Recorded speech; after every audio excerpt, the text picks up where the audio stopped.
Eu chamo, então, a professora Lúcia para mediar a mesa redonda da tarde. O assunto da mesa redonda é inovação, a visão dos cientistas. Então, com a palavra, a professora Lúcia.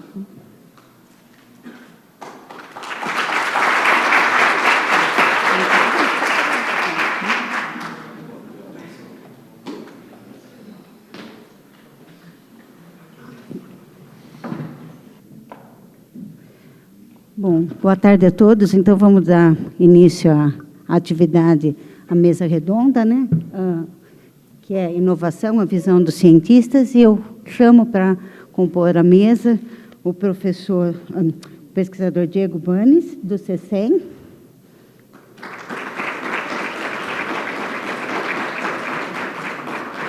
Professor Ernesto Chaves Pereira, da UFSCar. E Gustavo Espina, do Senai.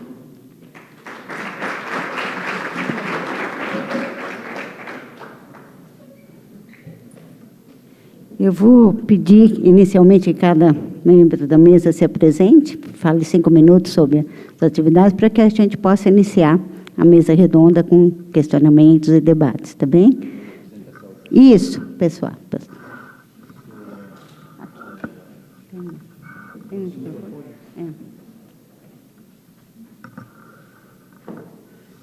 O meu nome é Diego Banes, sou sou italiano, sou mais ou menos que eu mexo com a eletrônica orgânica há mais de 12 anos. Eu iniciei na Polônia com uma pesquisa em cima ao OLED, mexendo com o OLED azul, que ficou com o problema maior também com tempo de vida e eficiência de luminescência. Depois mudei para os Estados Unidos, eu trabalhei na Northwestern University, iniciei a trabalhar com OPV, nesse caso, tentando desenvolver mais material doador, também sempre com uma ideia mais focada sobre o dispositivo. Depois tinha a boa sorte de trabalhar na Áustria, na seção da Conarca, que não sei se você conhece, mas foi o spin-off que tinha a fundação do Prêmio Nobel Alan Iger, que descobriu essa categoria de material. Depois disso, eu fiz uma cofundação de uma companhia pequena por fazer como eu posso falar em português, uma previsão de ultra short weather prediction, seria em inglês. Só uma previsão de como vai ter uma previsão da produção de energia no implante fotovoltaico, e depois foi escolhido do CECEM Brasil. Eu peguei a gerência da pesquisa e desenvolvimento do CECEM Brasil sobre a eletrônica orgânica. Agora estamos aqui. Obrigada, professor. Bom, eu sou o Gustavo, sou atualmente o coordenador do Instituto de Inovação lá do Senai Maramato, é o Instituto de Inovação em Materiais Avançados e Nanocompósitos. A minha carreira dentro desse mundo científico, ele começou, basicamente, o que motivou a estar aqui na UFSCar, na minha graduação, foi o curso técnico que eu fiz antes. Eu estudei na área de Química, né? Eu fiz o Colégio Técnico em Campinas, ETCAP, muitos devem conhecer. Muitas vezes tem muitos alunos daqui que são oriundos de lá também. A partir disso, escolhi a carreira de Engenharia de Materiais, vim para cá, passei os 5 anos aqui na instituição, aprendi muito. Isso fez com que me possibilitasse depois ir para um mestrado na área de materiais poliméricos, né? Dentro da Engenharia Química lá na Unicamp. E fiz o doutorado também, ainda não consegui terminar o doutorado, em função da carreira que começou a se desenvolver dentro da instituição na qual eu trabalho hoje, que é o Senai. Então, entrei em 2003 no Senai, vindo de escolas também técnicas, na minha carreira docente, comecei inicialmente, sempre mantendo em paralelo a questão da pesquisa também. Então, no momento, dentro do Senai, eu também participei com a Unicamp em alguns projetos com a Petrobras. A gente ganhou um prêmio Inventor em 2010 da Petrobras.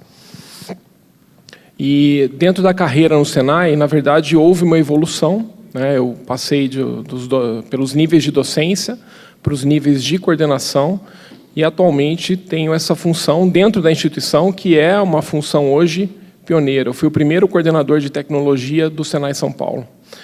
Isso faz com que o peso da responsabilidade e com que todo esse desenvolvimento que está sendo feito dentro da instituição, na verdade, hoje quebra alguns paradigmas que são fundamentais aí para o nosso nascimento e para o nosso desenvolvimento.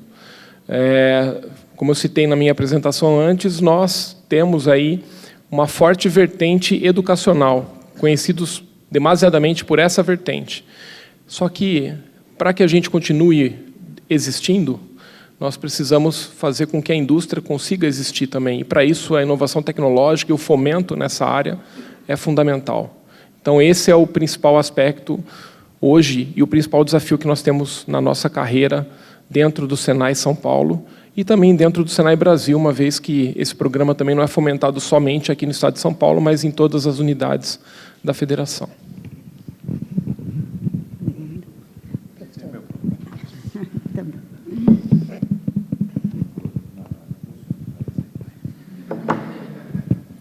Alô? Sou Ernesto, né? Sou professor aqui no Departamento de Química e, bom, eu sempre lembro disso, né? Que eu comecei o curso de Engenharia de Produção em 1983.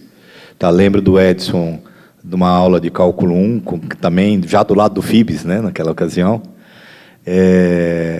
E eu entrei no curso de Engenharia porque eu fui enganado pelo manual do candidato.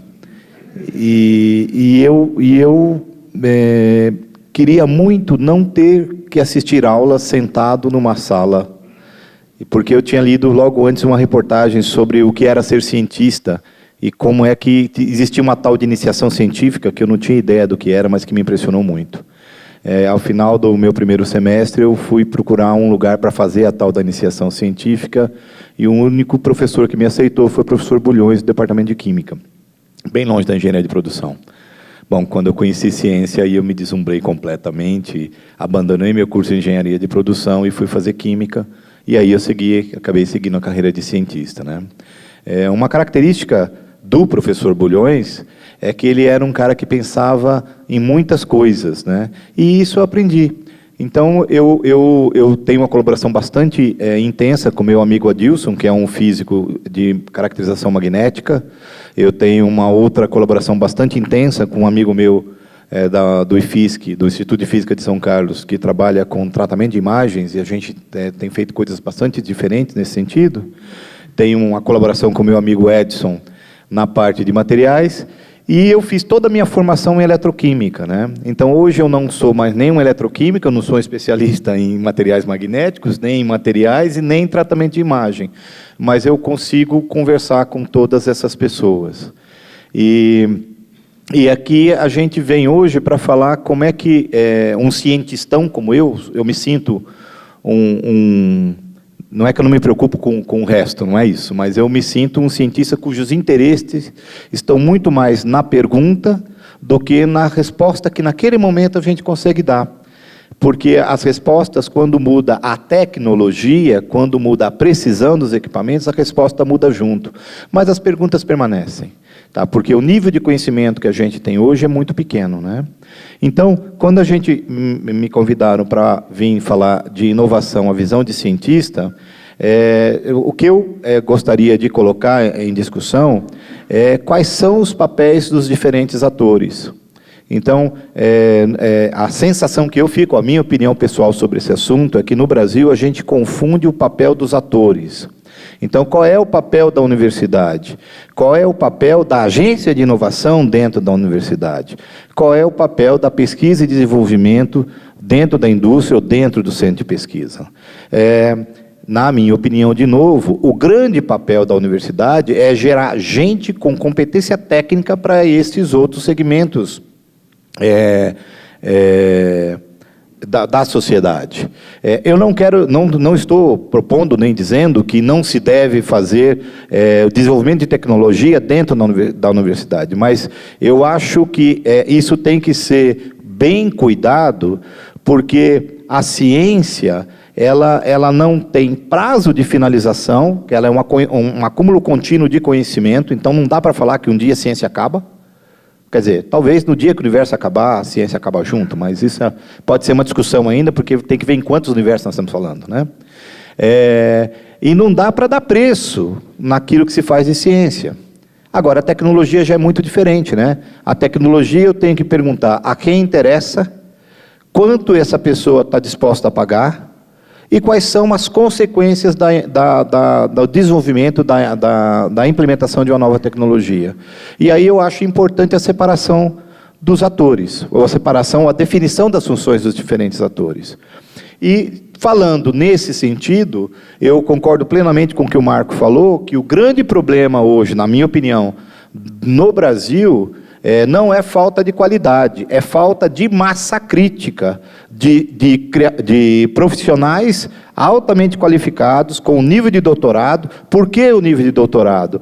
Porque é no doutorado que a gente toma conhecimento com aquele desenvolvimento de ponta na fronteira do conhecimento humano. A nossa graduação, ela é feita do conhecimento histórico, tá? Mesmo na pós-graduação, se você parar para pensar, as ferramentas matemáticas que nós usamos para formalizar o pensamento científico, aquela que a maior parte de nós usa, ela é o que foi desenvolvido pela matemática até o século XIX, não tem nem século XX. Tá? São poucas áreas do conhecimento, física de partículas e astronomia, que usa a matemática do século XX. Tá?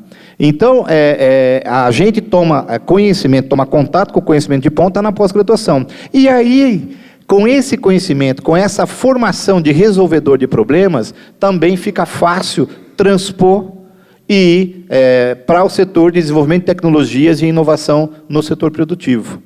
E o problema no Brasil, na minha opinião, é que a gente ainda não tem número de pessoas, de profissionais, em número suficiente para fazer essa ponte de forma continuada. É claro que existem exceções muito conhecidas que são capazes de fazer, mas era importante que essa ponte fosse muito mais gente permeando e conversando com ela dentro da universidade, os alunos em formação e a necessidade do setor produtivo.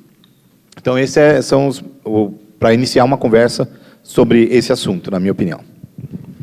Bom, agradeço ao professor Ernesto. Nós podemos começar, então, a mesa redonda. Eu vou pedir que a plateia, então, as questões, se for a todos, dirigida que todos os participantes respondam, ou se for dirigida a um dos componentes da mesa. Por favor. Edson.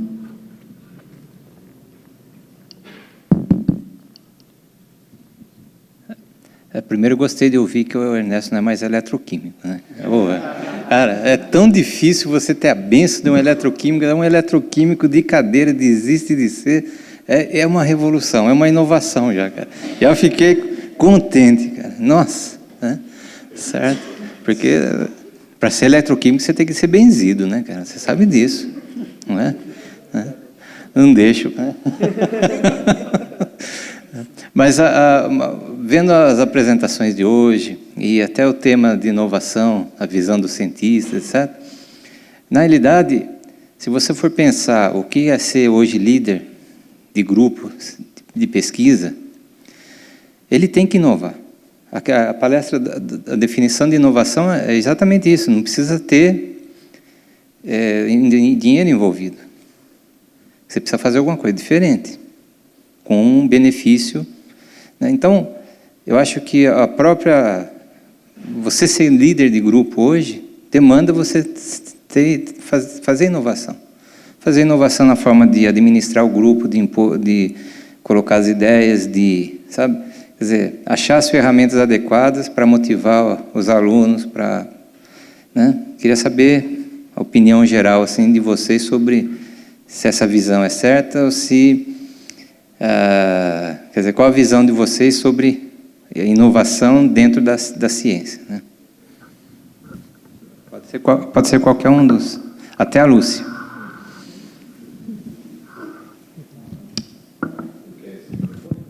Acho que é mais.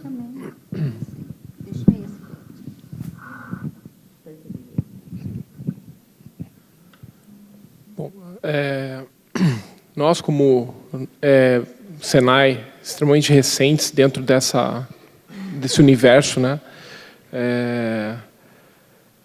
A inovação tem acontecido dentro da instituição de uma maneira bastante agressiva, né? Paradigmas têm que ser quebrados, né? Sempre nós tivemos muito do nosso, digamos assim, meio de trabalho, a parte da educação. Isso tem sido mudado há praticamente 25 anos atrás, de 20 a 25 anos atrás. Isso já passou por uma parte onde serviços metrológicos começaram a ser implantados, desenvolvidos, toda a parte de acreditação. E, obviamente, nós, queiramos ou não, caímos sempre em algumas armadilhas, né? E essas armadilhas, elas são referentes até à nossa própria zona de conforto dentro dessa área de trabalho. Como o professor Edson falou, é importantíssimo nós inovarmos dentro do nosso mapa mental, também do nosso mindset, para tentar sair desse propósito, né, dentro da instituição. É uma instituição bastante antiga, já tem 75 anos de história, e isso faz com que seja difícil a gente sair desse ponto onde nós nos encontramos hoje, mas algumas pessoas dentro das áreas de inovação, por exemplo, e isso foi celebrado até a presença do professor Adilson, o acordo de cooperação entre o Senai São Paulo e a UFSCar, né, nos mesmos moldes do que foi feito também com o IPEM lá em São Paulo, faz com que a gente comece a mudar o nosso foco, comece a enxergar de uma forma diferente todo esse sistema, todo esse ecossistema aí formado pela indústria, formado pelos profissionais que atuam na área e começando a mostrar novos caminhos. É um caminho que não tem volta. Se a gente quiser ser competitivo, se a gente quiser ter o setor industrial sendo significativo dentro do PIB desse país, isso é extremamente importante. Então, a mudança, para nós, ela tem sido fundamental. Não é fácil. Se fosse fácil, como meu diretor acaba sempre dizendo, não seremos nós que estaremos aqui, né? Então, a gente tem esse desafio pela frente.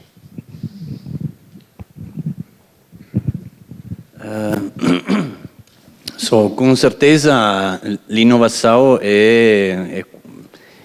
precisa de formação, precisa de pessoas, precisa de uma boa escola, precisa de uma sociedade que também vai ajudar essa parte.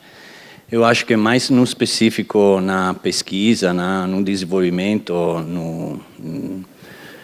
precisa também uma ideia de, como eu posso falar, de trocar um pouquinho o ponto de vista. E isso, estava falando mais também no almoço sobre esse assunto. Mais pela pesquisa, eu acho que pode ser também a diferente nacionalidade, diferente cultura, também tentar de ver o mesmo problema com uma cultura diferente.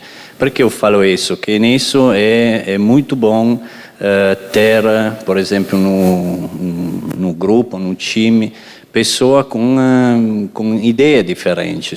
E nesse caso pode ser também mexer mais a carta. Se você, eu não sei, tem também uma companhia que vai fazer, não sei, a química, ter também pessoa que está fora da química, porque mais da vez pode ser que a inovação chega diretamente da uma pessoa que tem uma ideia muito longe do problema específico, mas que tem uma visão diferente. Foi bem explicado também da palestra antes, do gerente do negócio.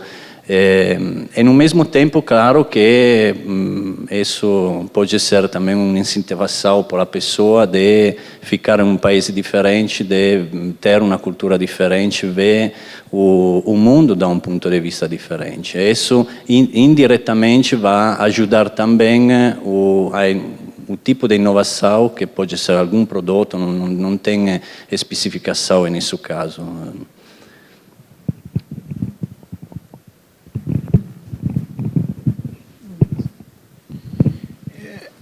Eu não tenho certeza se eu entendi bem o que você está chamando de inovação. Para mim, a palavra que você usou para inovação é nada mais que o desenvolvimento científico.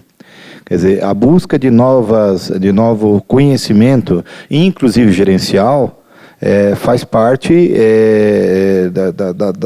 de ser líder de grupo, né? De ser líder de grupo. Então, você colocou de gestão de pessoas, mas eu posso falar de gestão dos dados, de como tratar os dados obtidos e usando as técnicas quimiométricas de tratar massa de dados. Para mim, essa inovação, essa quebra de paradigma na forma de olhar um dado, nós que somos da época do registrador de pena, de XYT, para o dado de aquisição digital, é uma revolução. É uma revolução, e o que eu percebo é que muitos de nós ainda continuam fazendo a moda antiga, né? Um outro aspecto dessa mesma questão da inovação dentro da universidade é o problema da interação professor-aluno. A gente dá aula, ou eu dou aula, se vocês preferirem assim, do jeito que eu tive aula. Tá? Isso não tem cabimento. Tá, agora, ou a universidade faz uma ação coordenada para mudar a interação professor-aluno, ou fica a boa vontade de algumas poucas pessoas fazendo, com uma oposição, quer dizer, quando você propõe uma mudança, existem pessoas que se opõem de forma velada, que é a pior coisa possível, que não vem discutir os argumentos, e a gente não evolui nesse quesito, né? Então, eu continuo achando que isso não, na verdade não sou eu que estou dizendo. Eu vi isso uma vez de um dirigente da CAPES, onde ele falou que a pós-graduação no Brasil, ela é século XXI e tão boa quanto as melhores pós-graduação do mundo. Mas não é o mesmo caso da graduação. Que a graduação no Brasil parou lá atrás, em meados do século XX. Tá? Então, e não é a falta de conhecimento. Os professores são os mesmos. É a forma como essa interação se faz. Tá? Bom, o Edson pediu para que eu comentasse. Eu não fui benzida, continuo sendo eletroquímica. Mas, assim, eu também não sei se a palavra inovação para líder de grupo, eu acho que a gente é malabarista, mágico, é tudo para realmente conseguir coordenar um grupo e fazer tudo que, dentro da universidade pública, nós temos que fazer como pesquisador, né? Que você passa, você é contador, você tem que ser um pouquinho de tudo. Então, não sei se exatamente inovação, mas eu acho que a gente tem que ter muitas habilidades diferentes. Aí é bastante complicado você levar um grupo e manter isso. Na inovação, eu acho que talvez em algumas ideias, mas elas são difíceis de colocar em prática, coisas realmente novas, inventivas, e você fazer o estímulo quanto aos alunos. Então, aí eu acho que ainda é um caminho muito longo para a gente, né, nesse sentido. Bom, outras questões?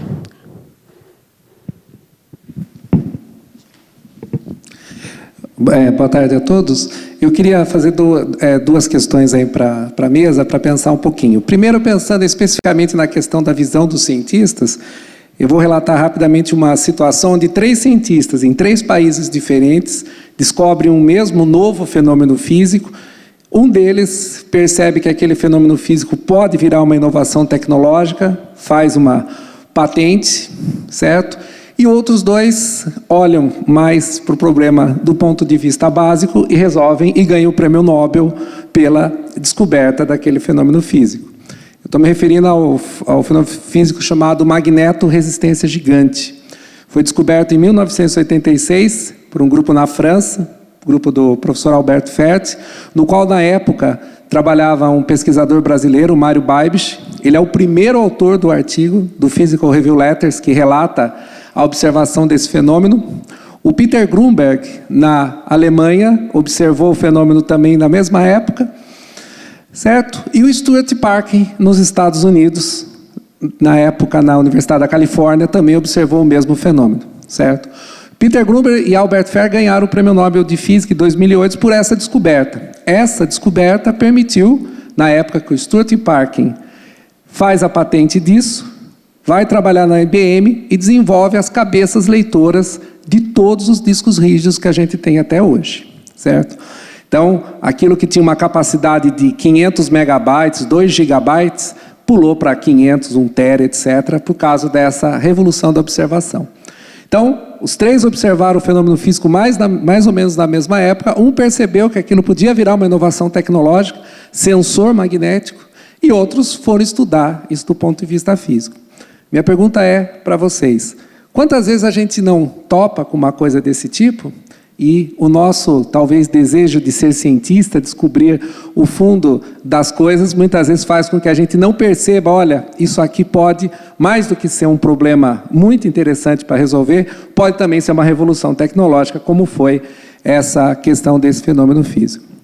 Segunda coisa que eu queria comentar, o Spina já comentou do acordo de cooperação que a gente assinou em outubro de 2016 com o Senai, justamente visando essa ponte interessante entre universidade e empresa, que eu acho que nesse aspecto o Senai faz um papel muito importante, que o Senai está mais próximo da empresa do que está a universidade, certo? A gente tem uma barreira grande entre a universidade e a empresa, justamente porque nenhum fala a linguagem do outro, certo? A gente tem dificuldade de falar com a empresa e a empresa também, muitas vezes, tem dificuldade de falar com a universidade. Eu acho que o problema não é nem de um... É um problema dos dois, não é um problema exclusivo de uma das partes.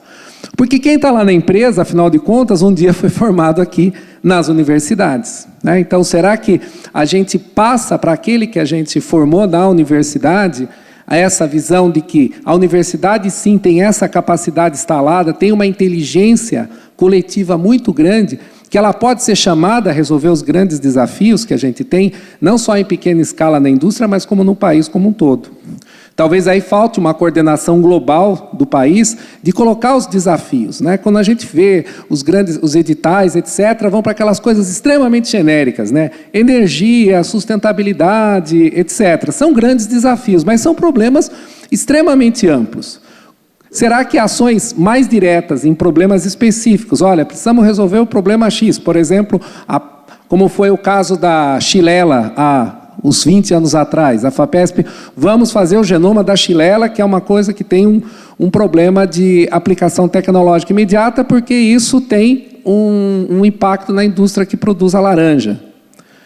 Está talvez faltando algumas dessas propostas que podem vir tanto lá do meio empresarial como da própria universidade, identificar esses grandes problemas. Então, como talvez essa ponte que a UFSCar fez com o Senai, como é que será que a gente poderia aumentar essas pontes para a gente detectar esses grandes desafios que estão dentro, tanto da indústria, isso da indústria em geral, quando a gente fala também do agronegócio, que é outra coisa que o Brasil inova muito, como é que será que a gente consegue aproximar?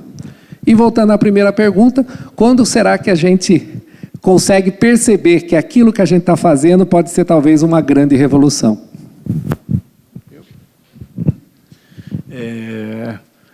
Então, vejam, o meu ponto não é se você percebe ou não. O meu ponto é se você deve se preocupar se percebeu ou não. Enquanto universidade, como eu penso, a ciência não é precificável e ela também não tem tempo de validade, né? Então, eu penso que o desenvolvimento científico ele definitivamente tem que ser sem amarras. Mas se assim o for, como que a universidade contribui com a sociedade? E o meu ponto é que é formando gente qualificada que por vontade opta por ir trabalhar nos centros de P&D de empresas, no centro de pesquisa governamental, ou mesmo até permanecer na própria universidade. Mas me preocupa muito um cientista que chama Mário Bunge, uma vez ele escreveu um livro e onde ele definiu uma coisa que ele chamava ciência e ideologia, né, que é como destruir a ciência. E uma das coisas que mais me marcou nesse livro, esse livro é de 1969, ele dizia que uma forma certeira de destruir a ciência é planificá-la. Então, o problema é quando você traz esses grandes desafios tecnológicos, que são importantes para a sociedade, não tem a mínima dúvida disso, você está, de alguma forma, planificando, e traz isso para dentro da universidade, está planificando a ciência. E Mário Bunge, que é um filósofo de ciência, já dizia lá atrás que isso destrói a ciência, né? Então, talvez a gente precise encontrar uma forma alternativa. Para mim, por exemplo, o CEPID ter por obrigação se preocupar com a transferência de tecnologia, isso é um acerto. Mas do jeito que, como foi feito aqui com os meninos da Nichem, como foi feito com os meninos da Nanox. Quer dizer, a gente gera as condições deles terem conhecimento técnico para que, na medida que eles assim o desejem, e apoiados pelos CEPIDs, pelas universidades, pelos laboratórios, pelos seus antigos professores, eles se tornam empresários de empresas de base tecnológica. Para mim, esse é o acerto, né? É a transposição da ponte.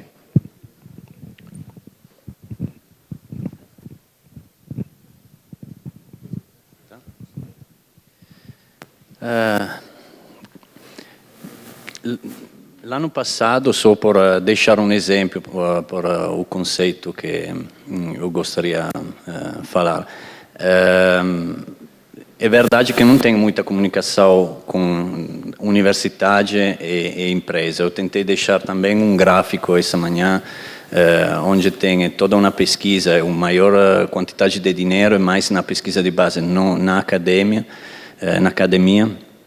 e no outro lado na empresa mais por aumentar o tamanho ou aumentar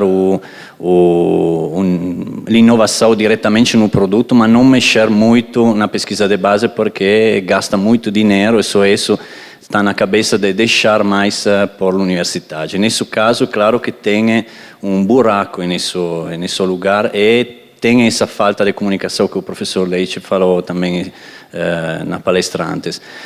L'anno passado eu fui convidado por uma mesa rotonda na Alemanha sobre a estabilidade do material orgânico e tudo isso. Uma pergunta foi, por exemplo, como pode ser que tenha muita pessoa que está pesquisando em cima da eficiência do fotovoltaico, mas não tem algum que está pesquisando em cima da estabilidade.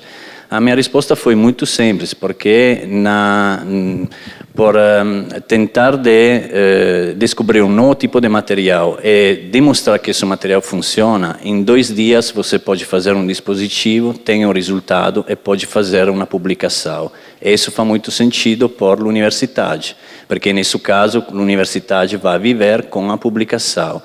No lado da estabilidade, tem pouquíssimo desenvolvimento em cima, da um lado da universidade, porque é uma coisa mais perto no desafio da companhia, e também porque, por tentar de entender um pouquinho mais no tempo de vida, precisa de meses ou anos. E nesse caso, eu preciso de investir como universidade, pode ser 6 meses, 1 ano, 1 ano e meio, antes de poder fazer uma publicação. Isso é só um exemplo pequeno na minha área, como já também, mexendo na mesma tecnologia, está já dividido e também fica complicado. Para isso, eu acho que, nesse caso, precisa incentivar, no lado da universidade, mais a criação do spin-off. Nesse caso, exatamente, eu acho, a fórmula segreta, que, em verdade, não tem nada de segredo, mas a formulação é exatamente por fazer qualquer coisa que vai crescer da universidade com um conceito muito bom, com uma formação muito boa, mas com uma perspectiva de crescer e ficar independente. E nesse caso pode ajudar a pessoa a ver mais em frente e iniciar essa conversa mais fechada também com a universidade. Mais questões? Boa tarde. Aproveitando o gancho que o professor Adilson tinha deixado, com o mesmo exemplo, ele situou 2 grupos. Um grupo de cientistas mais focado na ciência básica, em resolver problemas, num cunho mais acadêmico, e um segundo grupo, né, em que você tem um cunho mais aplicativo, de dar um produto para a sociedade, para que seja vendido. Na opinião dos senhores da mesa, para que direção o Brasil, né, em termos de pesquisa, caminha? Para um prêmio Nobel ou para um produto, né, produtos a serem comercializados, né? O cunho é mais de aplicação ou de ciência básica hoje? E o quanto que isso é bom ou ruim, né, para a gente? Bom, trabalhando na instituição que eu estou hoje, eu logicamente vou falar que é para o cunho tecnológico, né? A gente tem a ideia e, na verdade, a premissa de fomentar a tecnologia para as empresas. É importantíssimo que, para que elas sobrevivam e para que a gente consiga ter esse ecossistema sendo preservado, obviamente a tecnologia tem que chegar, né? Muitas vezes nós encontramos barreiras, né? Até em conversas com algumas empresas ou com alguns empresários, dentro do Brasil, talvez essa cultura ainda não seja muito difundida. Muitas vezes é mais fácil fazer o que eu já faço há tanto tempo e tenho a minha vida aqui tranquila, mas eu não sei se eu vou conseguir preservar isso para o futuro.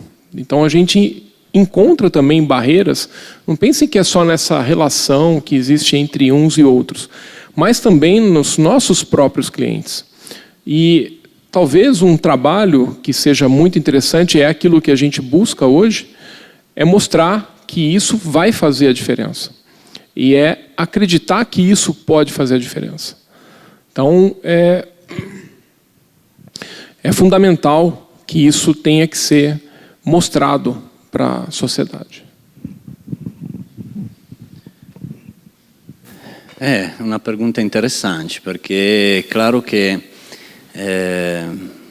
precisa de todo dois, precisa de, como falei antes, mexer na pesquisa de base, mas no mesmo tempo precisa do dinheiro. Como eu falei essa manhã, o grado de inovação, l'inclinação do grado de inovação é proporcional ao dinheiro investido. Mais dinheiro você vai investir, mais rapidamente você pode chegar a um resultado, se tem resultado esse tipo de pesquisa. Eu acho também que está mudando muito o conceito também de inovação, porque estamos morando em uma sociedade da imagem, do vídeo, um mundo que fica muito mais rápido de quel que é a vida real de cada pessoa. E nesse caso também com o internet, com um novo tipo de companhia que mexe no TI, cada 3 meses temos um novo telefone, um novo aplicativo. Tudo isso fica muito rápido e parece que essa pode ser aplicado também no mundo real. Na pesquisa de verdade, quando você tenta de fazer um produto, isso precisa de anos, não precisa de semana. Não é que você pode pegar um pedaço de código, juntar e fazer e tem um novo, ou parece um novo tipo de produto. E isso eu acho que também um problema de todo mundo, também meu, porque nesse caso eu quero uma inovação, quero uma coisa nova cada dia, cada 2 semanas, mas em verdade l'inovação grande precisa de tempo, e nesse caso precisa também da pesquisa de base, precisa do prêmio Nobel, que pode ser que um Nobel que você vai pegar hoje tem uma aplicação daqui a 30 anos, mas é claro que o benefício desse prêmio Nobel é depois por uma geração depois. O problema é tentar de não trocar ideia. Eu posso imaginar somente, por exemplo, como trocou também a pesquisa ou a ciência nos últimos 100 anos. 100 anos atrás tinha uma pessoa que podia fazer a diferença. Eu estou pensando, não sei, a um Einstein ou a um Fermi, por exemplo. Mas já com Fermi já mudou isso. Precisava de um um time de pessoas por encontrar. Agora, não é suficiente um time, precisa de colaborar com 4, 5, 10 lugares diferentes, 10 companhias diferentes, 10 universidades diferentes, porque a complexidade vai aumentar e uma só cabeça não pode conseguir. Depois, é claro que tudo isso precisa, como eu falei antes, de parar um pouquinho e pensar a quel que precisa de fazer, só não mexer quel que é a vida normal, só ver diretamente uma inovação comparada a quel que vai acontecer no internet, que é uma coisa virtual, que é muito mais fácil, não é que é mais fácil de conseguir, mas é mais fácil misturar, parece que você tem um produto novo, mas que em verdade é uma mistura de uma coisa antiga. Inovação é também coisa que vai ficar um pouquinho mais em frente ou que vai quebrar a regra antes.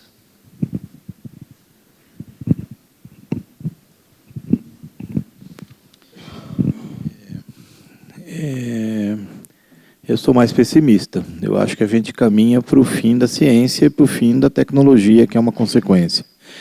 Não porque alguém deseja isso, mas simplesmente porque a classe política, e você tem que lembrar que a classe política, ela é nada mais, nada menos do que um reflexo, pelo menos da parcela dominante da sociedade, ela não define os papéis dos diferentes atores. Então você assistiu outro dia uma declaração do governo do Estado de São Paulo dizendo que a FAPESP precisava mudar completamente, porque o que precisava ser financiado pela FAPESP eram novas vacinas lá no Instituto Butantan. Quando ele nem sabe o que a FAPESP financia, porque a FAPESP financia isso, entre outras coisas, né, entre muitas outras coisas. Então você tem uma classe política que não é capaz de definir qual é o papel de cada um. Tá? Então você, na minha opinião, você tem que ter as universidades, aonde você tem formação de uma elite pensante, e nesse procedimento, no processo de formar essa elite pensando, se faz uma coisa que se chama ciência, que faz parte da formação do doutor trabalhar com os problemas de ponta. Foram criados, mas já se confundiu os papéis de novo. Por exemplo, os institutos federais de educação superior, as FATECs no estado de São Paulo, pelo menos, onde o propósito é dar uma formação de qualidade, de nível superior, mas não de fazer ciência, porque é um problema de custo. Tá? Agora, eu frequentemente recebo para dar parecer, especialmente com o dinheiro do CNPq, gente que está no Instituto Federal, Instituto Técnico Federal, pedindo dinheiro para fazer ciência. Não é esse o papel, porque, de novo, a gente tem um problema de custo. Ah, mas eu sou doutor. Não, peraí, você é doutor, mas você fez a opção de ir trabalhar no Instituto Federal de Ensino Superior.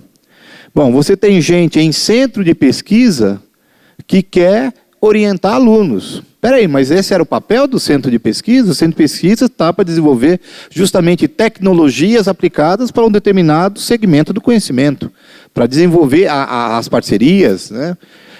E, finalmente, você tem centros de pesquisa, os institutos federais e as universidades, que elas tinham que ter esses papéis bem definidos, né? Então, veja, quando ninguém define o papel de cada... Ah, sim, lembrei. As grandes facilities, os grandes laboratórios de facilities, que, de novo, eles vão produzir ciência porque é papel deles estar na fronteira da técnica, ou do procedimento, ou do processo, que você vai se tornar um usuário de um grande especialista, mas o papel dele é serviço. Tá? Então, não consigo enxergar programas de pós-graduação dentro dos grandes laboratórios de facilities. É uma visão bastante pessoal. Tá? E eu acho que, se você não define bem os papéis, de uma hora para outra vem um membro do governo daquela ocasião e faz uma proposta, como já fez o senhor Paulo Renato, quando foi ministro do governo Fernando Henrique Cardoso. A proposta dele era simples. O Brasil não precisa de universidades, não precisa desse negócio de ciência. O Brasil precisa de profissionais. Então a gente fica aí com 2 universidades no Brasil inteiro, das federais, né? No caso ele era ministro do governo federal. E o resto viram escolas técnicas superior. Então você corre esse risco, porque os papéis não são bem definidos. Então, para mim, a gente não tem uma resposta clara para essa sua pergunta, porque se não se definir os papéis, a gente corre um risco muito grande de, num momento como esse que a gente passa, e na verdade eu não estou te contando uma coisa que pode acontecer, eu estou te contando o que aconteceu, aonde primeiro tem um governante que me desperdiça 16 bilhões de reais num programa mal formulado de internacionalização, aonde se leva jovens de graduação que não falam uma língua estrangeira para passar um ano no país, e quando o jovem retorna, aquilo não é uma coisa que agrega naquilo que ele está fazendo dentro da universidade. Em outras palavras, ele ficou um ano, mas fica um ano a mais aqui também. É um duplo não, né? Ele não faz nada lá e ainda não fez nada aqui. Tá? Um governante fez isso por uma decisão dele. E quando um colega professor, na reunião onde estava sendo implantada essa política, se levantou e disse contra, veja só, ali você está com uma elite de doutores, dirigentes do CEAS, do CNPq, foi vaiado, porque ele discordava do pensamento dominante. Isso é uma atitude inconcebível entre cientistas. Tá? Aí chega o governo seguinte e simplesmente me corta pela metade a verba do CNPq. Vou te contar uma coisa que é triste, que quando você ouvir vai ficar com muita raiva. Tá? Em 1985, eu tinha uma colega que entrou no mestrado, tá? E ela ganhou uma bolsa. Nossa, ela ficou feliz pra caramba, porque essa bolsa, na época, no Brasil não dá para a gente falar em dinheiro, a gente tem que falar em salários mínimos, ou McDonald's, né? Mas na época, sanduíches do McDonald's, mas na época ela estava feliz porque ela já estava ganhando 2 salários mínimos. Tá?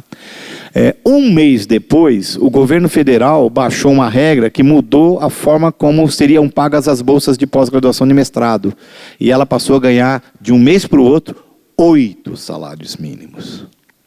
Tá? Então, essa política, depois ela foi interrompida, de vinculação entre o meu salário de professor e o seu salário de pós-graduando. Tá?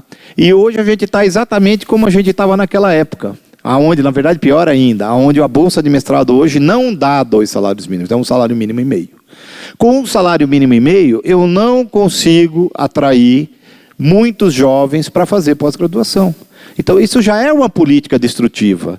E disse que isso é feito em prol de números, porque 70% dos alunos de pós-graduação pelo Brasil, tá, está ainda sem bolsa alguma de pós-graduação.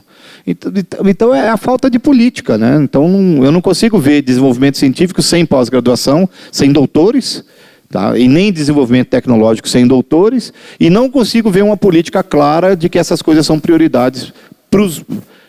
tem que ser um pouquinho cuidadoso, porque a quantidade de dinheiro para financiamento da pesquisa nos 12 anos de governo passado foi muito grande, mas não valorizou a bolsa.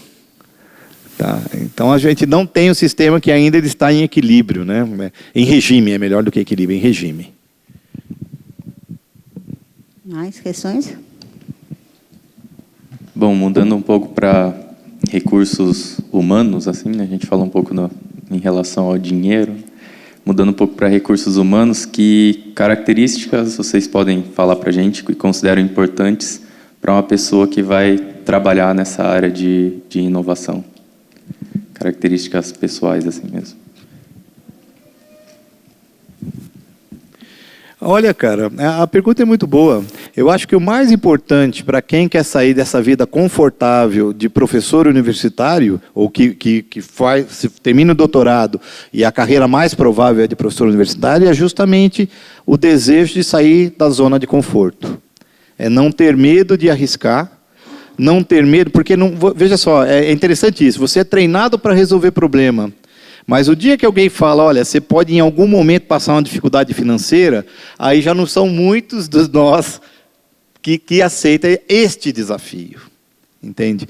E eu sempre acho que a juventude ela existe por uma razão muito boa, né?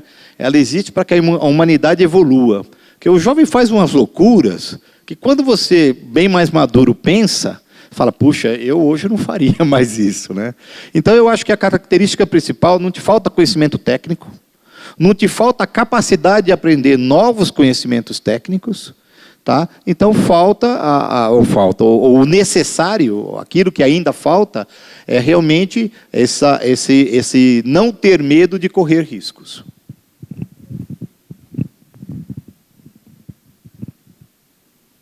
Eu concordo com a posição do professor Ernesto. É extremamente importante para quem está nessa área. Primeiro, não há rotina, né? Nós, como Senai, hoje temos diversos tipos de projetos diferentes que vêm das mais diferentes áreas, dos mais diferentes segmentos industriais e, basicamente, com a mesma formação que nós tivemos, sem ter, muitas vezes, o recurso de contratar pessoas especialistas em determinadas áreas, nós temos que procurar pelos nossos meios tudo isso. Então, algo que hoje é uma premissa, talvez, nesse sentido, seria o pensar fora da caixa, é sair da zona de conforto. Zona de conforto na vida do pesquisador é fadado, talvez, ao fracasso. Acho que não dá para a gente evoluir nesse sentido sem buscar ousar, sem buscar o novo, sem buscar pensar criticamente e chegar numa proposição que seja adequada a todos os lados. Mas quem tem questão? Uma coisa que me preocupa com relação à tecnologia e ciência no geral é que tem uma relação um pouco esquizofrênica, né? Eu li quando o Arthur Ávila, o brasileiro, ganhou a medalha Fielding, naquele período eu fiquei interessado sobre o assunto e eu comecei a ler o futuro dos medalhistas Fieldings. Então, nos Estados Unidos, todos aqueles que ganharam a medalha, e em outros lugares também, eles pararam de fazer matemática. Foram contratados por bancos, por setores financeiros, e começaram a ganhar muito dinheiro. Então, como é que incentiva uma pessoa a produzir ciência básica, sendo que ela não vai ganhar dinheiro, e sendo que ela tem a possibilidade de ganhar dinheiro? Então, como que fica? É meio dicotômico essa relação, né? Como que se dá isso? Então, o cara tem que ser um bom samaritano, ele vai viver a vida toda na penúria, sendo que ele teria a possibilidade de ganhar dinheiro e satisfazer as vontades do mercado, né? Que é de consumo. Então, como que se posiciona em relação a isso?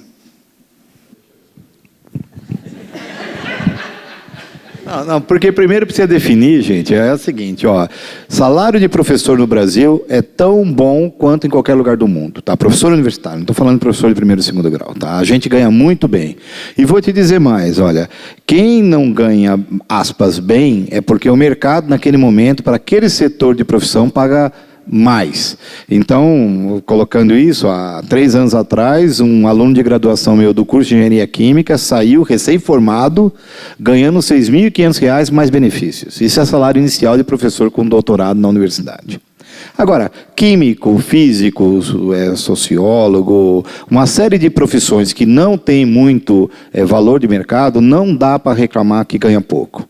E aí eu coloco o que eu falo para as minhas filhas, não é o tanto que você ganha que vai definir a sua felicidade, mas é o tanto que você aprendeu a viver com. Tá? Eu nunca deixei de ir no hotel, eu nunca deixei de sair à noite, eu tenho um carro, agora eu tenho até uma moto. Tá? Não, é verdade, dá para você ter seus, eu chamo de brinquedo de homem, né? Uma moto é um brinquedo caro que alguns gostam, né? Agora, é claro, eu preferia ter uma Ferrari, né? Eu tenho um Golf. Eu queria ir todo ano para o Clube Med, para aquele outro hotel que tem lá em Troncoso, na Bahia, mas eu vou para um hotel aqui em Ubatuba, tá? E aí tem uma outra coisa que a gente não pode esquecer em ciência, ou aqueles que optam por ficar na universidade, é a liberdade. Não existe, na minha opinião, ou dentro daquelas que eu conheço, nenhum segmento profissional que tenha o nível de liberdade que a gente tem dentro da universidade. Quando eu falo é liberdade de tomar suas decisões sobre o que quer trabalhar. É claro, existe até o exagero daquele que opta, porque tem liberdade de não fazer nada. E ele ainda arruma um jeito de dizer que está fazendo. Tá? Então a gente sabe que isso acontece também.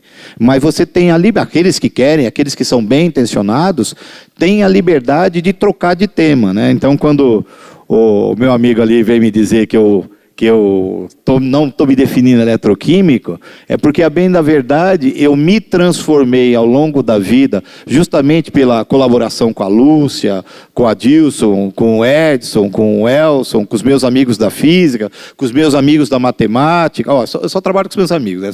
Tem essa ainda. Com os meus amigos do DEMA, eu fui me transformando, porque eu fui aprendendo um monte de outras coisas. Então, essa liberdade só existe dentro da universidade. E eu não creio que isso, falando por mim, eu sou muito feliz com o nível financeiro que eu consigo ter por ser professor da universidade. Eu não me queixo.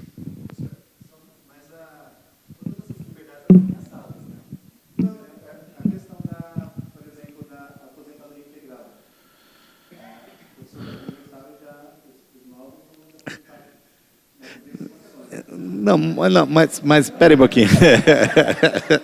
Dá o microfone para ele, Roger, por favor. Dá o microfone para ele, para a gente ouvir o que ele está falando. Então, por exemplo, do ponto de vista pensando que a universidade brasileira é sustentada pelo Estado, tanto federação quanto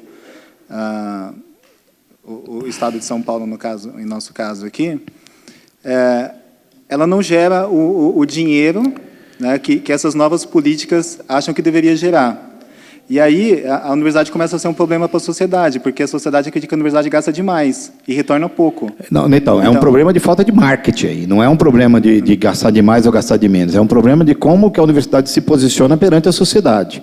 Claro que se você chega para mim e falar que a USP custa 1,5 bilhão por ano e que forma 30 mil alunos, 5 bilhões, tá? E que forma 30 mil alunos por ano, é necessário que você me justifique por que você precisa fazer isso. Eu não acho que a sociedade está errada em pedir essa explicação. A outra coisa, no que diz respeito à aposentadoria integral, acredite você, quando eu me tornei professor da universidade, eu não acreditava que eu ia ter aposentadoria integral e eu fiz um plano de previdência privada. Tá? Então, se hoje você for contratado na universidade, faça seu plano de previdência privada, que no setor produtivo todo mundo tem. Tá? É uma coisa de planejamento da minha vida. Eu sei que quando eu mais precisar, eventualmente, pela regra antiga, ainda faltam 15 anos para me aposentar. De repente, faltam 30. Tá? Não, 45 eu já tenho 22, calma. Já estou mais perto. Tá? Então, de novo, eu insisto, é planejamento. Né? Isso é planejamento. Isso não tem uma resposta... não é que não tem uma resposta. Se me tirar a aposentadoria integral, você tem que fazer o seu plano de previdência privada. Aí, me desculpe dizer isso desse jeito, eu ensinei isso para as minhas filhas. Tá? Não, eu realmente nem me preocupo guardar com a aposentadoria. 10% de tudo que ganha. Eu não me preocupo com essa questão. A questão é que, assim, o que se percebe é que as políticas públicas para a educação, elas não existem. Nos últimos 12 anos, elas foram extremamente generosas conosco. Agora, se você perguntar para o professor Elson, e ele contar a história, que quando o primeiro laboratório que ele trabalhou era um estábulo da fazenda, na qual a universidade foi fundada, fala, mas como é que o senhor fazia ciência? Fazia. Tá? Uma vez, o Bulhões viajou em 1991, agora eu estou contando para você, quer dizer, outro dia mesmo. E ele deixou $20 mil num projeto, ele viajou por um ano. Deixou 6 alunos dentro do laboratório e falou, não, eu estou indo despreocupado que eu acabei de ganhar $20 mil no projeto e vocês vão ter esses $20 mil para tocar esse laboratório durante o ano. Quanto que a gente recebeu? 0. O laboratório parou? Não. Como é que a gente fazia? Todo mês, você lembra disso? A gente dava 50, qualquer coisa, era 50 cruzados reais, das nossas bolsas para comprar o básico para manter o laboratório funcionando. Tá? Então, é claro que se eu tenho muito dinheiro, eu faço um tipo de ciência. Se eu tenho pouco, eu faço outro. Tá? Mas eu faço. Tá? A gente cresceu numa época... Você vai no meu laboratório, tem lá um robô que faz filmes automontados, que eu construí por exatamente R$100. Tá? Usei sucata de laboratório, um registrador XYT. Mas por que eu fiz isso? Porque eu fui comprar um robô. Custava $10 mil e eu não tinha $10 mil. Tá? E aí eu falei, por que eu não uso o registrador que está jogado, que já estava indo para o lixo? Então, eu sempre pensei isso, né? Que é um outro exemplo, no meu laboratório a gente não compra nitrogênio super seco, que a gente chama, tá? Custa R$ 1.100 cada 9 metros cúbicos. Eu evaporo nitrogênio líquido que custa R$ 1 cada 1,2 metros cúbicos. Então, o custo mensal do meu laboratório em nitrogênio líquido é uma mixaria. Tá? É R$ 250 por mês, e não R$ 5.000 de nitrogênio. Quer outro exemplo? O pessoal do RMN da Química gastava R$150 mil anos de nitrogênio. E eu, como coordenador da pós-graduação, numa discussão que nós tivemos, eu fiquei muito nervoso. Eles queriam que a pós pagasse a conta. Aí eu falei, tá bom, então a gente paga a conta, mas vamos fazer um estudo, como é que a gente minimiza isso? Ó. 3 reuniões depois, e um investimento de R$90 mil, a conta caiu para 30 mil. Então, eu acho que tem muito espaço para a gente otimizar. E a crise é bom por causa disso. A crise te obriga a otimizar procedimentos. Bom, nessa eu também vou me manifestar antes dos outros, porque eu não concordo também que eu vivo na penúria. Né? Eu acho que, na verdade, a gente tem uma posição... eu sempre venho alunos me procurar, vale a pena? Eu falo, para mim valeu muito a profissão que escolhi, porque ela me deu exatamente tudo que eu tenho na vida, exatamente tudo, todo o conforto, toda... Também concordo, se você quer ser um grande empresário e ter Ferrari, mansões, é impossível, mas ela não dá. Você tem estabilidade, tem uma série de coisas muitas vantagens. Além daquelas que a Ernesto enumerou, eu acho que uma que é bastante significativa na nossa vida é isso, poder estar o tempo todo e a cada ano com pessoas diferentes, jovens, e isso é uma coisa que faz uma diferença imensa na sua vida.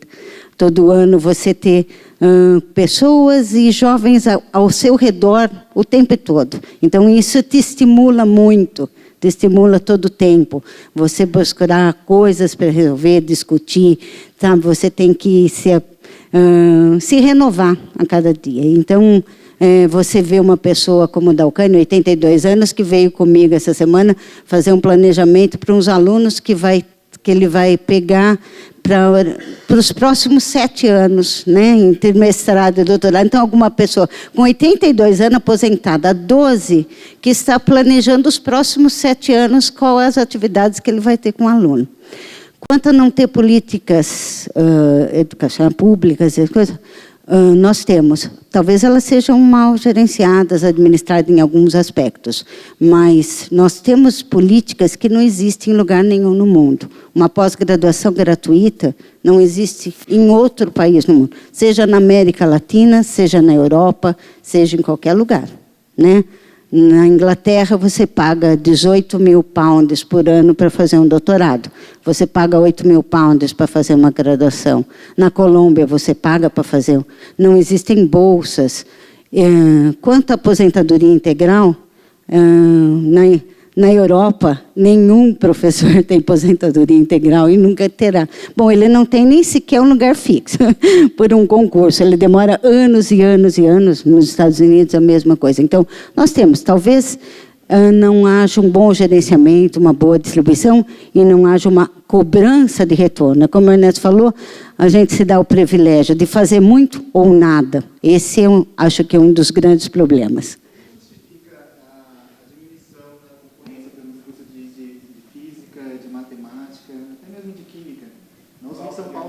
De ter um ano que o curso de matemática tem que chamar pessoas excelentes de outros cursos. Sim.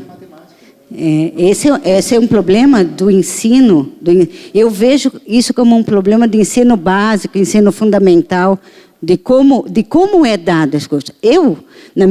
Por exemplo, na minha formação, eu acho que eu sempre gostei muito da área de exatas, e meus irmãos também, pelos professores que tivemos. A minha filha... né, não tem nenhuma vocação, eu acho que também tem um pouco disso, mas sempre aprendeu matemática, química e física de um modo que não estimulou, sabe? Então, eu acho o grande problema é a falta de conhecimento, estímulos e políticas de que as pessoas entendam que são de que maneira. Então, como são ciências duras e talvez para muitos, como eles têm uma formação básica ruim, fica muito difícil na universidade. Então, é a falta de estímulo e de como se aprende, né? Hoje eu dei um curso na Teia do Saber para professores do ensino médio fundamental.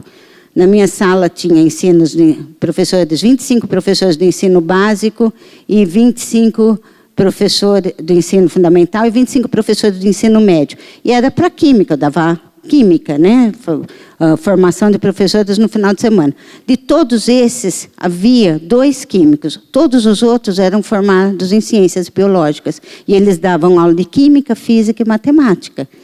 Quando eu estava dando uma aula, eu falei que sobre pH, eles não tinham noção do que poderia ser uma solução ácido-base sem aquelas convencionais. Então, o que ele passa para o aluno? Então, talvez, né, essa falta de políticas para o ensino básico e médio seja o grande problema de estimular as pessoas, para os alunos, os estudantes, para ir para ciências duras.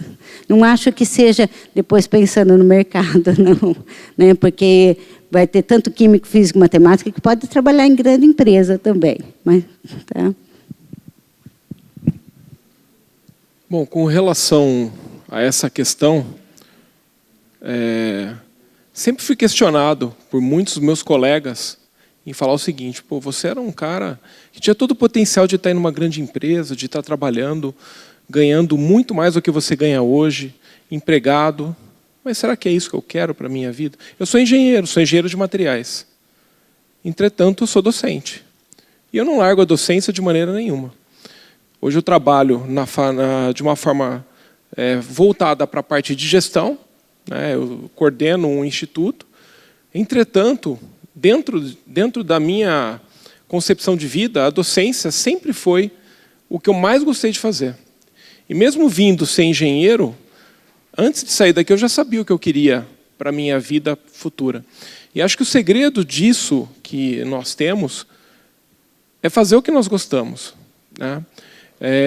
Talvez essa função que eu esteja hoje não seja, tecnicamente, aquilo que eu gostaria de estar, né? Gostaria de estar colocando muito mais a mão na massa, de trabalhar tecnicamente dentro daquilo ali, só que o caminho me levou por aquele... São escolhas que eu tive durante todo o meu processo de carreira, né, da minha experiência e daquilo para qual hoje eu estou voltado.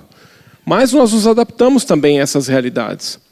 E como o professor Ernesto falou também, o segredo não é ganhar muito, é saber gastar o que você ganha e saber empregar e trazer a felicidade não só em termos de carreira. Até um determinado ponto você começa a pensar muito na carreira, em como você vai fazer, mas tem um filho, uma outra pessoa dentro da sua casa, né? Uma pessoa para a qual você vai ter que se doar também.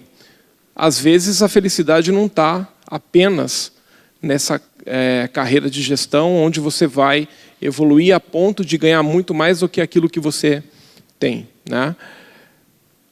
São paradoxos que a gente tem que lutar contra, né? Sempre gostei dentro da área de química, e quando eu prestei o vestibular, eu falei assim para o meu pai e para a minha mãe: o que você vai fazer? Eu falei: vou fazer engenharia de materiais. Há 20 anos atrás, 25 anos atrás, isso era talvez, né, algo que ninguém apostasse, ninguém conhecia. E outras carreiras muito mais interessantes, engenharia de computação. Da minha turma de engenharia de materiais, acho que 20% da turma eram de candidatos que não tinham passado para engenharia de computação. E aí, nesse ponto, né, nesse momento, você tem que decidir o que você quer. Alguns fizeram os 2 primeiros anos e depois migraram para outras áreas, mas muitos apenas nem conheciam o que estava acontecendo.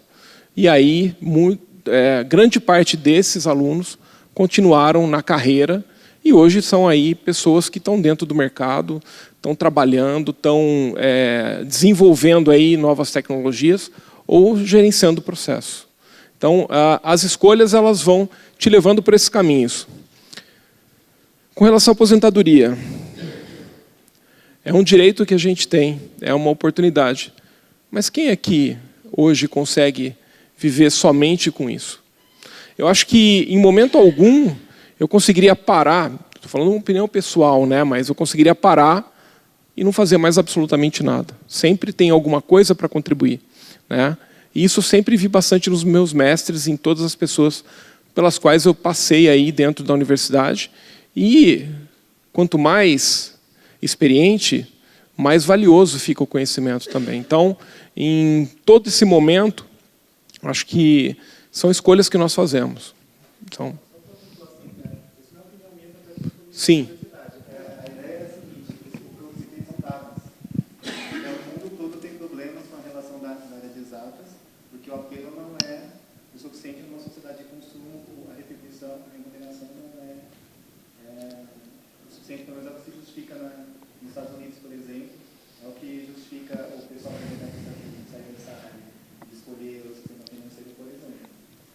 Mas aqui dentro da nossa própria carreira, ou você quer, se você quer continuar na área técnica, você estagna em um ponto, né? Você não passa daquilo. E se você quiser ir além, você tem que fazer escolhas, né? E dentro disso, nunca a carreira técnica ela tem o mesmo valor, geralmente, do que a carreira de quem vai para os postos de comando, para os postos de gestão. É lógico, as responsabilidades são outras, né? As formas de você fazer com que isso aconteça são outras. E eu entendo também que isso é um problema de vender a sua imagem, né? Um matemático, um físico, um químico, ele pode atuar em todas as áreas da indústria. Quando a gente fala setor de química, qual indústria não precisa de um químico ou um físico, né? O problema é a imagem que se passa de tudo isso.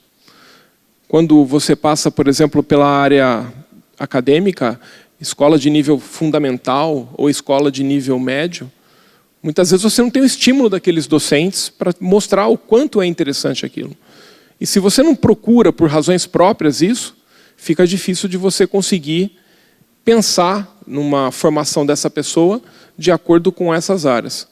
Mas eu concordo plenamente, tenho amigos matemáticos, físicos, que hoje atuam aí de maneira bastante interessante dentro das indústrias. O problema é realmente você conseguir essa oportunidade. Sim, mais que concordar com o que vocês falou, só depende da quel que você quer. Com certeza, eu trabalhei também na universidade na Itália, trabalhei também na universidade nos Estados Unidos. O nível é muito diferente, claro. Depende muito da quel que a pessoa quer. Eu acho que não é, como foi já falado até agora, não é um problema do dinheiro. Seguramente trabalhar na universidade é um privilégio, é uma boa oportunidade, também porque, nesse caso, tem l'idea de poder fazer diretamente você quel que quer, sem um chefe diretamente, você é o chefe de você mesmo. A diferença da indústria é que você tem muitos chefes.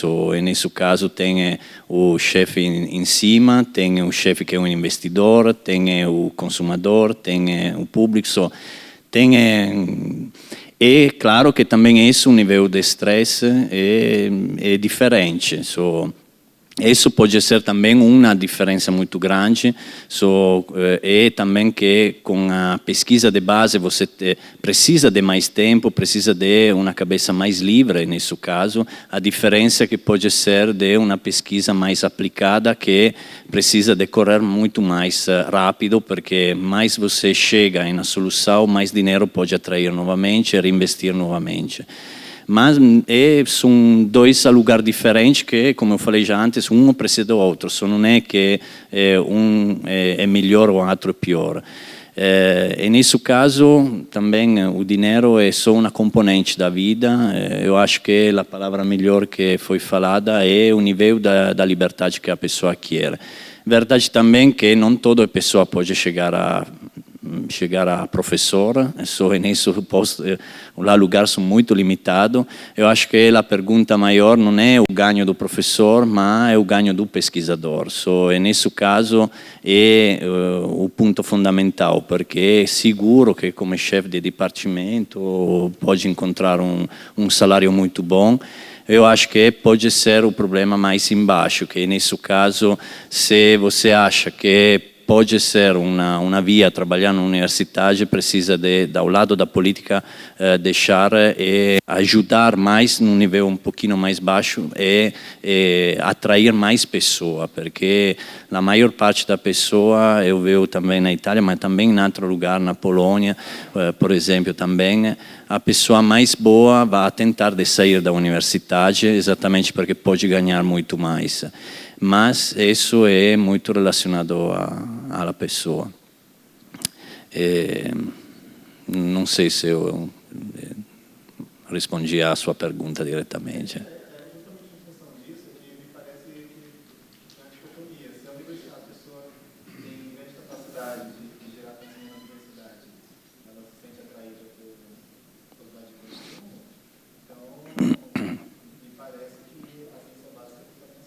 Exatamente. E depois, claro, que depende muito do que você vai, qual é a sua formação. É claro que nessa sociedade agora, se você vai mexer na informática, provavelmente tem muita mais facilidade de ficar como empreendedor, você fazer um aplicativo no seu quarto e, com boa sorte, pode ser que vai ganhar muito dinheiro. Mas também isso é um mercado que está a ficar saturado, não? Precisa de ver um pouquinho mais em frente. No lado da química, agora, eu acho que é provavelmente a melhor formação que você pode pegar, porque, ou ciência do material, por exemplo, também o físico. Eu sou um físico com um doutorado em nanotecnologia, mas eu falo da nanotecnologia de 12, 13 anos atrás. Fiquei na mesma situação, que com um doutorado em nanotecnologia não tinha ninguém que sabia exatamente o que podia fazer. Precisa também, não, um pouquinho, como eu falei, arriscar, acreditar e, nesse caso, tentar de encontrar uma via que você acha que fica certo, mas, no mesmo tempo, ter a coragem de trocar se precisa. No caso que você mencionou, que você falou do matemático, isso, novamente, isso pode ser que um pouquinho mais diferente, porque o matemático é a forma base da ciência. Nesse caso, o mundo não é nem química nem física, mas matemática, como falava Galileu. Mas nesse caso é muito mais complicado, porque ou você fica como professor, ou, no outro lado, você vai, provavelmente, a melhor atração que você tem é por o banco ou por o lado financeiro, porque, nesse caso, pode usar o seu conhecimento na matemática, ganhar muito dinheiro, mas é muito raro que você pode trocar ou fazer um outro tipo de trabalho. Mas, no outro caso, por universidade aplicada, por formação aplicada, se é bem formada, com uma ideia bem clara, eu acho que pode ficar só um sucesso.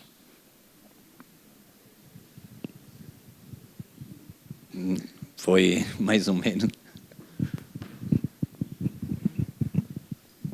Bom, pessoal, devido ao horário, a gente encerra aqui, já estamos no limite. Mais algumas questões depois do encerramento a gente pode discutir, né, se tiverem uma questão a mais. Então, eu vou agora iniciar a cerimônia de encerramento. Né, vocês, acho que vamos desfazer a mesa e aí se inicia. Obrigada a todos. Nós temos que agradecer a todos os presentes. O importante em tudo isso é que é uma forma inovativa quando nós reunimos os pesquisadores, as pessoas que são candidatas a pesquisador para discutir e ter novas ideias. Na vida, o inovar é ter novas ideias. E eu vi que nesses 2 dias muitas novas ideias foram colocadas, nós tivemos pleno êxito nessa reunião. Espero que nós multipliquemos estas reuniões e agradecemos a presença de todos os palestrantes que foram bastante eruditos em suas posições, e ficou sempre aquela dúvida, porque eu disse que inovar é algo complexo. E então nós podemos fazer o terceiro para tentar inovar em termos da Universidade Federal. A origem da Universidade Federal de São Carlos foi inovativa, porque o primeiro curso de engenharia de materiais foi aqui em São Carlos. Montaram um curso de engenharia de materiais e um curso de ciências, que se transformou do curso de biologia. E um dos problemas que houve, a Politécnica, na época, em 1971, a Poli disse assim, a Universidade Federal de São Carlos não vai ter esse curso por mais de 3 anos. Vai falir. O detalhe foi o seguinte, 4 anos depois, toda a indústria estava aqui em São Carlos procurando engenheiro de materiais, e era a profissão que mais tinha vagas, era engenharia de materiais na época. Então, o professor Sérgio Mascarenhas trouxe, junto com o professor Whitmore, que foi o orientador do nosso querido Zé Arena Varela, para cá a parte de engenharia de materiais.